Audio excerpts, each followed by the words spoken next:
യേശു ക്രിസ്തു ഇന്നും ജീവിക്കുന്നു, പരലോകത്തിൽ ജീവിക്കുന്നു.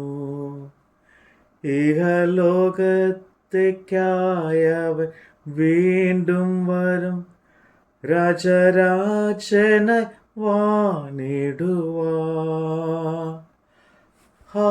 ഹല്ലേലൂയ, ജയം ഹല്ലേലൂയ, യേശു കർത്താവ് ജീവിക്കുന്നു. ഹല്ലേലൂയ, ജയം ഹല്ലേലൂയ, യേശു കർത്താവ് ജീവിക്കുന്നു. യിരെമ്യാവ് പ്രവാചകന്റെ പുസ്തകം 32-ാം അധ്യായം. യഹൂദ രാജാവായ സിദ്ക്കിയാവിൻ്റെ 10-ാം ആണ്ടിൽ, നെബൂഖദ്നേസറിൻ്റെ 18-ാം ആണ്ടിൽ തന്നെ യഹോവയിങ്കിൽ നിന്ന് യിരെമ്യാവുണ്ടായ അരുളപ്പാട്. അന്ന് ബാബേൽ രാജാവിൻ്റെ സൈന്യം യെരൂശലേമിനെ നിരോധിച്ചിരുന്നു. യിരെമ്യാ പ്രവാചകനോ യഹൂദ രാജാവിൻ്റെ അരമനയുടെ കാവൽ പുറമുറ്റത്ത് അടയ്ക്കപ്പെട്ടിരുന്നു. ഞാൻ ഈ നഗരത്തെ ബാബേൽ രാജാവിൻ്റെ കയ്യിൽ ഏൽപ്പിക്കും, അവൻ അതിനെ പിടിക്കുമെന്ന് യഹോവ അരുളിച്ചെയ്യുന്നു എന്നും യഹൂദ രാജാവായ സിദ്ക്കിയാവ് കൽദയുടെ കയ്യിൽ നിന്ന് ഒഴിഞ്ഞു പോകാതെ ബാബേൽ രാജാവിൻ്റെ കയ്യിൽ ഏൽപ്പിക്കപ്പെടും. അവൻ ഇവനുമായി വായോട് വായി സംസാരിക്കുകയും കണ്ണോട് കണ്ണ് കാണുകയും ചെയ്യും. അവൻ സിദ്ക്കിയാവെ ബാബേലിലേക്ക് കൊണ്ടുപോകും. ഞാൻ അവനെ സന്ദർശിക്കും വരെ അവൻ അവിടെ ഇരിക്കും. നിങ്ങൾ കൽദായോട് യുദ്ധം ചെയ്താലും നിങ്ങൾക്ക് സാധ്യമുണ്ടാവുകയില്ല എന്ന് യഹോവയുടെ അരുളപ്പാട് എന്നും നീ പ്രവചിപ്പാൻ എന്ത് എന്ന് പറഞ്ഞ് യഹൂദ രാജാവായ സിദ്ക്കിയാവ് അവനെ അവിടെ അടച്ചിരുന്നു. യിരെമ്യാവ് പറഞ്ഞത്, യഹോവയുടെ അരുളപ്പാട് എനിക്ക് ഉണ്ടായത് എന്തെന്നാൽ, നിന്റെ ഇളയപ്പനായ ശല്ലൂമിൻ്റെ മകൻ ഹനമയൻ നിന്റെ അടുക്കൽ വന്ന് അനാഥോത്തിൻ്റെ എൻ്റെ നിലം മേടിച്ചു കൊള്ളുക, അത് മേടിപ്പാൻ തക്കവണ്ണം വീണ്ടെടുപ്പിൻ്റെ അവകാശം നിനക്ക് ഉള്ളതല്ലോ എന്ന് പറയും. യഹോവ അരുളിച്ചെയ്തതുപോലെ എൻ്റെ ഇളയപ്പൻ്റെ മകൻ ഹനമയൻ കാവൽപ്പുറമുറ്റത്ത് എൻ്റെ അടുക്കൽ വന്നു. ബെന്യാമീൻ ദേശത്ത് അനാഥോത്തിൻ്റെ എൻ്റെ നിലം മേടിക്കണമേ, അവകാശം നിനക്കുള്ളതല്ലോ, വീണ്ടെടുപ്പും നിനക്കുള്ളത്, നീ അത് മേടിച്ചു കൊള്ളണമെന്ന് എന്നോട് പറഞ്ഞു.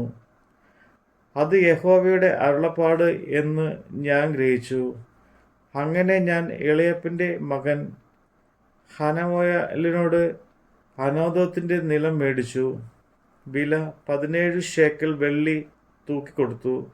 ആധാരം എഴുതി മുദ്രയിട്ട് സാക്ഷികളെ കൊണ്ട് ഒപ്പുവെച്ച ശേഷം ഞാൻ പണം അവന് തുലാസിൽ തൂക്കിക്കൊടുത്തു. ഇങ്ങനെ ന്യായവും പതിവും അനുസരിച്ചുള്ള മുദ്ര ഇട്ടിരുന്നതും തുറന്നിരുന്നതുമായ ആധാരങ്ങൾ ഞാൻ വാങ്ങി. ഇളയപ്പൻ്റെ മകനായ ഹമോയേലും ആധാരങ്ങൾ ഒപ്പിട്ടിരുന്ന സാക്ഷികളും കാവൽപ്പുറം മുറ്റത്ത് ഇരുന്നിരുന്ന യഹൂദന്മാരൊക്കെയും കാണുകെ ആധാരം മഹസേയാവിൻ്റെ മകനായ നെര്യാവിൻ്റെ മകൻ ബാരൂക്കിൻ്റെ പക്കൽ കൊടുത്തു. അവർ കേൾക്കെ ഞാൻ ബാരൂക്കിനോട് കൽപ്പിച്ചത് എന്നാൽ, ഇസ്രായേലിൻ്റെ ദൈവമായ സൈന്യങ്ങളുടെ യഹോവ പ്രകാരം അരുളി ചെയ്യുന്നു, മുദ്രയിട്ടിരിക്കുന്നതും തുറന്നിരിക്കുന്നതുമായ ഈ ആധാരങ്ങളെ മേടിച്ച് അവ ഏറിയ കാലം നിലനിൽക്കത്തക്കവണ്ണം ഒരു മൺപാത്രത്തിൽ വയ്ക്കുക. ഇനിയും ഈ ദേശത്ത് വീടുകളും നിലങ്ങളും മുന്തിരിത്തോട്ടങ്ങളും കൈവെക്കുകയും ചെയ്യുമെന്ന് ഇസ്രായേലിൻ്റെ ദൈവമായ സൈന്യങ്ങളുടെ യഹോവ അരുളി ചെയ്യുന്നു. അങ്ങനെ ആധാരം നെരിമ്യാവിൻ്റെ മകനായ ബാരൂക്കിൻ്റെ പക്കൽ ഏൽപ്പിച്ച ശേഷം ഞാൻ യഹോവയോട് പ്രാർത്ഥിച്ചത് എന്നാൽ, അയ്യോ യഹോവയായ കർത്താവേ, നിന്റെ മഹാശക്തി കൊണ്ടും നീട്ടിയ ഭുജം കൊണ്ടും നീ ആകാശത്തെയും ഭൂമിയെയും ഉണ്ടാക്കി. നിനക്ക് അസാധ്യമായത് ഒന്നുമില്ല. നീ 1000 തലമുറയോളം ദയ കാണിക്കുകയും പിതാക്കന്മാരുടെ അകൃത്യത്തിന് അവരുടെ ശേഷം അവരുടെ മക്കളുടെ മാർവിടത്തിൽ പകരം കൊടുക്കുകയും ചെയ്യുന്നു. മഹത്വവും വല്ലഭത്വവും ഉള്ള ദൈവമേ, സൈന്യങ്ങളുടെ യഹോവ എന്നല്ലോ നിന്റെ നാമം. നീ ആലോചനയിൽ വലിയവനും പ്രവൃത്തിയിൽ ശക്തിമാനും ആകുന്നു. ഓരോരുത്തരും അവനവന്റെ നടപ്പിനും പ്രത്യാശയുടെ ഫലത്തിനും തക്കവണ്ണം കൊടുത്തിരിക്കുന്നത് നീ മനുഷ്യരുടെ എല്ലാ വഴികളിൽ മേലും ദൃഷ്ടി വയ്ക്കുന്നു. നീ മിസ്രൈമീൻ ദേശത്തും ഇന്ന് വരെയും ഇസ്രയേലിലും മറ്റു മനുഷ്യരുടെ ഇടയിലും അടയാളങ്ങളും അത്ഭുതങ്ങളും പ്രവർത്തിച്ച് ഇന്നുള്ളതുപോലെ നിനക്ക് ഒരു നാമം സമ്പാദിക്കുകയും നിന്റെ ജനമായ ഇസ്രയേലിന്റെ അടയാളങ്ങൾ കൊണ്ടും അത്ഭുതം കൊണ്ടും ബലമുള്ള കൈകൊണ്ടും നീട്ടിയ ഭുജം കൊണ്ടും മഹാഭീതി കൊണ്ടും മിസ്രൈമീൻ ദേശത്ത് നിന്ന് കൊണ്ടുവരികയും അവരുടെ പിതാക്കന്മാർക്ക് കൊടുപ്പാൻ നീ അവരോട് സത്യം ചെയ്തതായ പാലും തേനും ഒഴുകുന്ന ഈ ദേശത്തെ അവർ കൊടുക്കുകയും ചെയ്തു. അവർ അതിൽ കടന്ന് അതിനെ കൈവശമാക്കി. എങ്കിലും അവർ നിന്റെ വാക്ക് അനുസരിക്കുകയോ നിന്റെ ന്യായപ്രമാണം പോലെ നടക്കുകയോ ചെയ്തില്ല. ചെയ്യുവാൻ നീ അവരോട് കൽപ്പിച്ചതൊന്നും അവർ ചെയ്തില്ല. അതുകൊണ്ട് ഈ അനർത്ഥമൊക്കെയും നീ അവർക്ക് വരുത്തിയിരിക്കുന്നു. ഇതാ, വാടകൾ നഗരത്തെ പിടിക്കേണ്ടതിന് അടുത്തിരിക്കുന്നു. വാളും ക്ഷാമവും മഹാമാരിയും ഹേതുവായി ഈ നഗരം അതിനു നേരെ യുദ്ധം ചെയ്യുന്ന കൽദായരുടെ കയ്യിൽ ഏൽപ്പിക്കപ്പെട്ടിരിക്കുന്നു. നീ അരുളി ചെയ്ത് സംഭവിച്ചിരിക്കുന്നു. നീ അത് കാണുന്നുവല്ലോ. യഹോവയായ കർത്താവേ, നഗരം കൽദായരുടെ കയ്യിൽ ഏൽപ്പിക്കപ്പെട്ടിരിക്കെ നിലം വിലയ്ക്ക് മേടിച്ച് അതിന് സാക്ഷികളെ വയ്ക്കുവാൻ നീ എന്നോട് കൽപ്പിച്ചുവല്ലോ. അപ്പോൾ യഹോവയുടെ അരുളപ്പാട് യിരെമ്യാവിനുണ്ടായിരുന്നെന്നാൽ, ഞാൻ സകല ജഡത്തിൻ്റെയും ദൈവമായ യഹോവയാവുന്നു. എനിക്ക് കഴിയാത്ത ഒരു കാര്യവുമുണ്ടോ? അതുകൊണ്ട് യഹോവ ഇപ്രകാരം അരുളിച്ചെയ്യുന്നു, ഞാൻ ഈ നഗരത്തെ കൽദായരുടെ കയ്യിലും ബാബേൽ രാജാവായ നെബൂഖദ്നേസറിന്റെ കയ്യിലും ഏൽപ്പിക്കും. അവർ അതിനെ പിടിക്കും. അവൻ അതിനെ പിടിക്കും. ഈ നഗരത്തിന്റെ നേരെ യുദ്ധം ചെയ്യുന്ന കൽദായർ കടന്ന് നഗരത്തിനു തീ വെച്ച് അതിനെ എന്നെ കോപിക്കേണ്ടതിന് മേൽപ്പുറങ്ങളിൽ വെച്ച് ബാലിന് ധൂപം കാട്ടി അന്യദേവങ്ങൾക്ക് പാനീയബലി പകർന്നിരിക്കുന്ന വീടുകളോടുകൂടെ ചുട്ടുകളയും. ഇസ്രയേൽ മക്കളും യഹൂദ മക്കളും ബാല്യം മുതൽ എനിക്ക് അനിഷ്ടമുള്ളത് മാത്രം ചെയ്തു വന്നു. ഇസ്രയേൽ മക്കൾ തങ്ങളുടെ കൈകളുടെ പ്രവൃത്തി കൊണ്ട് എന്നെ കോപിപ്പിച്ചതേ ഉള്ളൂ എന്ന് യഹോവയുടെ അരുളപ്പാട്. അവർ ഈ നഗരത്തെ പണിത നാൾ മുതൽ ഇന്ന് വരെയും ഞാൻ അതിനെ എൻ്റെ മുമ്പിൽ നിന്ന് നീക്കിക്കളയത്തക്കവണ്ണം അവർ എനിക്ക് കോപവും ക്രോധവും വരുത്തിയിരിക്കുന്നു. എന്നെ കോപിപ്പിക്കേണ്ടതിന് ഇസ്രയേൽ മക്കളും യഹൂദ മക്കളും അവരുടെ രാജാക്കന്മാരും പ്രഭുക്കന്മാരും പുരോഹിതന്മാരും പ്രവാചകന്മാരും യഹൂദ പുരുഷന്മാരും യെരൂശലേം നിവാസികളും ചെയ്ത സകല ദോഷവും നിമിത്തം തന്നെ അവർ മുഖമല്ലാതെ പുറമത്രേ എങ്കിലേക്ക് തിരിച്ചിരിക്കുന്നത്. ഞാൻ ഇടവിടാതെ അവരെ ഉപദേശിച്ച് പഠിപ്പിച്ചിട്ടും ഉപദേശം കേൾക്കുവാൻ അവർ മനസ്സ് വെച്ചില്ല. എൻ്റെ നാമം വിളിച്ചിരിക്കുന്ന ആലയത്തെ അശുദ്ധമാക്കുവാൻ തക്കവണ്ണം അവർ അതിൽ മ്ലേച്ഛ വിഗ്രഹങ്ങളെ പ്രതീക്ഷിച്ചു.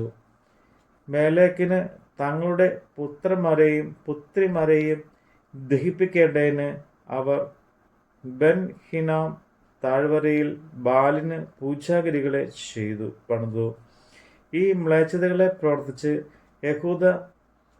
യഹൂദയെ കൊണ്ട് പാപം ചെയ്യിപ്പാൻ ഞാൻ അവരോട് കൽപ്പിച്ചിട്ടില്ല. എൻ്റെ മനസ്സിൽ അത് തോന്നിയിട്ടുമില്ല. ഇപ്പോൾ വാൾ, ക്ഷാമം, മഹാമാരി എന്നിവയാൽ ബാബേൽ രാജാവിൻ്റെ കയ്യിൽ ഏൽപ്പിക്കപ്പെടുന്നു എന്ന് നിങ്ങൾ പറയുന്ന ഈ നഗരത്തെക്കുറിച്ച് ഇസ്രയേലിൻ്റെ ദൈവമായ യഹോവ ഇപ്രകാരം അരുളി ചെയ്യുന്നു, എൻ്റെ കോപത്തിലും ക്രോധത്തിലും മഹാരോക്ഷത്തിലും ഞാൻ അവരെ നീക്കിക്കളഞ്ഞു സകല ദേശങ്ങളിൽ നിന്നും ഞാൻ അവരെ ശേഖരിക്കും. ഞാൻ അവരെ ഈ സ്ഥലത്തേക്ക് മടക്കി വരുത്തി അതിൽ നിർഭയമായി വസിക്കുമാറാക്കും. അവർ എനിക്ക് ജനമായും ഞാൻ അവർക്ക് ദൈവമായും ഇരിക്കും. അവർക്കും അവരുടെ ശേഷം അവരുടെ മക്കൾക്കും ഗുണം വരത്തക്കവണ്ണം അവർ എന്നെ എന്നേക്കും ഭയപ്പെടേണ്ടതിന് ഞാൻ അവർക്ക് ഏക മനസ്സും ഏക മാർഗവും കൊടുക്കും. ഞാൻ അവരെ വിട്ടുപിരിയാതെ അവർക്ക് നന്മ ചെയ്തുകൊണ്ടിരിക്കും എന്നിങ്ങനെ ഞാൻ അവരോട് ഒരു ശാശ്വത നിയമം ചെയ്യും. അവർ എന്നെ വിട്ടു മാറാതിരിപ്പാൻ എങ്കിലുള്ള ശക്തി ഞാൻ അവരുടെ ഹൃദയത്തിൽ ആക്കും. ഞാൻ അവരിൽ സന്തോഷിച്ച് അവർക്ക് ഗുണം ചെയ്യും. ഞാൻ പൂർണ്ണ ഹൃദയത്തോടും പൂർണ്ണ മനസ്സോടും കൂടെ അവരെ ഈ ദേശത്തെ നടും. യഹോവ ഇപ്രകാരം അരുളിച്ചെയ്യുന്നു: ഞാൻ ഈ ജനത്തിന് ഒരു വലിയ അനർത്ഥമൊക്കെയും വരുത്തിയതുപോലെ തന്നെ ഞാൻ അവർക്ക് വാഗ്ദത്തം ചെയ്തിരിക്കുന്ന എല്ലാ നന്മയും അവർക്ക് വരുത്തും. മനുഷ്യനും മൃഗവുമില്ലാത്ത ശൂന്യമായിരിക്കുന്ന കൽദായരുടെ കയ്യിൽ ഏൽപ്പിക്കപ്പെട്ടിരിക്കുന്നു എന്ന് നിങ്ങൾ പറയുന്ന ഈ ദേശത്ത് അവർ നിലങ്ങളെ വിലയ്ക്ക് മേടിക്കും.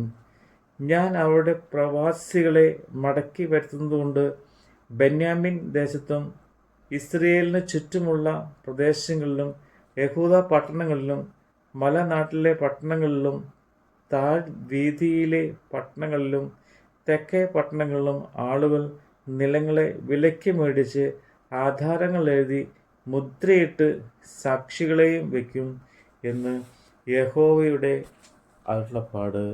നമ്മുടെ കർത്താവിൻ്റെ വചനമാണ് നമ്മൾ കേട്ടത്. യേശു ക്രിസ്തു ഇന്നും ജീവിക്കുന്നു, എൻ്റെ ഹൃദയത്തിലും ജീവിക്കുന്നു. ഇനി തന്നെ പിരിഞ്ഞൊരു ജീവിതമില്ലെനിക്കെല്ലാം എന്നേശുവത്രേ. ഹല്ലേലൂയ, ജയം ഹല്ലേലൂയ, യേശു കർത്താവ് ജീവിക്കുന്നു. ഹല്ലേലൂയ, ജയം ഹല്ലേലൂയ, യേശു കർത്താവ് ജീവിക്കുന്നു.